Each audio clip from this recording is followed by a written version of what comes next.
नमस्कार, आध्यात्मिक संसार में आपका स्वागत है।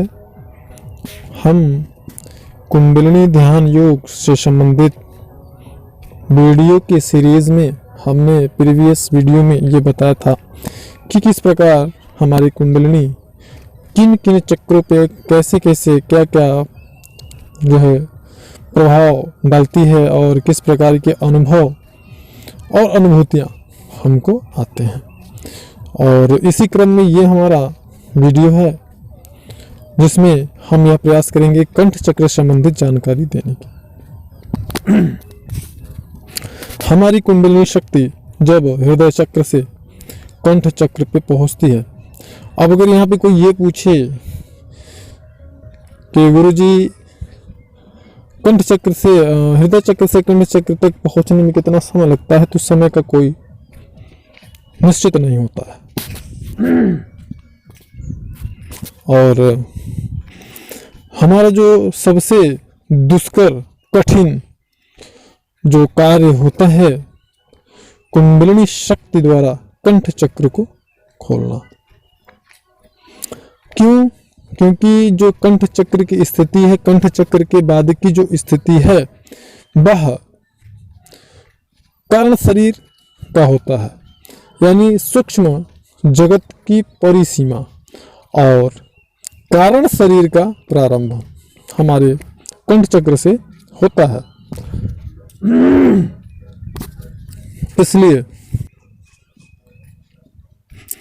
हमारे कंठ चक्र की जो संरचना है वह बड़ी कठिन होती है, यानी कि एक ग्रंथि होती है जो कि मार्ग को अवरुद्ध किए रहती है। तो यहाँ पे साधकों को घोर कष्ट भी उठाना पड़ता है, अपने भोग कर्मों को भोग करके खत्म भी करना पड़ता है। यानी एक निश्चित शुद्धता साधक के चित्त में आने पर ही आपके कंठ चक्र का विकास होता है। हमारे जो प्राचीन ऋषि मुनि योगी महात्मा रहे हैं, उन्होंने सामान्य व्यक्ति के लिए कंठ चक्र को खोलने की जो अवधि बताई है वह 12 साल की बताई हुई है। यह समय सीमा साधकों के लिए ज़्यादा भी हो सकता है और कम भी हो सकता है।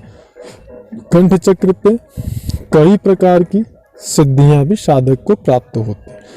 आप ये कह सकते हैं कि जिस साधक ने स्वयं बिना गुरु के शक्तिपात किए, किसी दैवी शक्ति के सहयोग के बिना अगर कठोर परिश्रम करके आसन, प्राणायाम, मंत्र जाप, त्राटक इत्यादि का सहयोग लेते हुए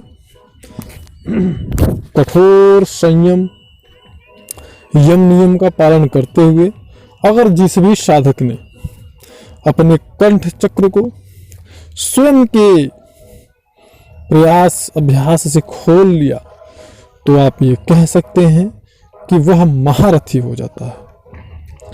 वो आध्यात्म के जगत का बहुत ही श्रेष्ठ साधक बनता है। क्योंकि हमारा जो कंठ चक्र होता है इसकी संरचना बड़ी विचित्र होती है और यह नाड़ियों का जंक्शन होता है।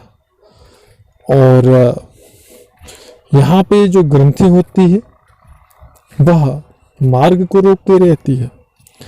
जब साधक प्रचंड अभ्यास करता है, कठोर अभ्यास करता है, तो इसके खुलने का समय आता है। जैसा कि मैंने समय बताया, मैं तो यहाँ 1-2 मिनट 4 मिनट में बता दे रहा हूँ। तो इतना आसान नहीं है कंठ चक्र को खोल पाना किसी के लिए भी। और यहाँ पे कुछ सिद्धियाँ हैं जो साधक को प्राप्त होती हैं, और कुछ सिद्धियाँ स्वयं प्राप्त होती हैं, और कुछ ऐसी सिद्धियाँ होती हैं जो साधक को उसके मार्गदर्शक द्वारा मार्गदर्शन दिए जाने पर ही वो सारी सिद्धियाँ प्राप्त हो सकती हैं, क्योंकि उसके लिए थोड़ा सा विशेष प्रयास करने की आवश्यकता होती है। यह मार्गदर्शक अपने जो है साधकों को, या साधक अपने मार्गदर्शक या गुरु से समझ सकता है और उन सिद्धियों को प्राप्त कर सकता है। और जो स्वयं सिद्धियां प्राप्त होती हैं, उन सिद्धियों में कुछ सिद्धियां हैं, जैसे कि आपका दूर दृष्टि हो गई, और दूर श्रवण की सिद्धि हो गई, और दिव्य दृष्टि हो गई, वाक सिद्धि हो गई। और ये सिद्धियां बड़े तीव्र गति से कार्य करती हैं, और यह साधक के संकल्प से संपन्न होती है। यानी साधक अगर यहाँ पे इंडिया में है और उसने यह संकल्प किया कि अमेरिका के व्हाइट हाउस में वर्तमान में क्या घटना घट रही है, क्या चल रहा है, तो वो विशेष रूप से सारी चीज़ें उसको जैसे टेलीविज़न पर दिखती हैं, उसी प्रकार से वो सारी चीज़ें उसको दिखेंगी भी, और सारी चीज़ें उनको, आवाज़ें भी उनको सुनाई देंगी। यह शक्ति बहुत ही तीव्रता से, मतलब कंठ चक्र में साधक को सिद्धियां प्रलोभन देती हैं कि साधक अपने मार्ग से भटक जाए।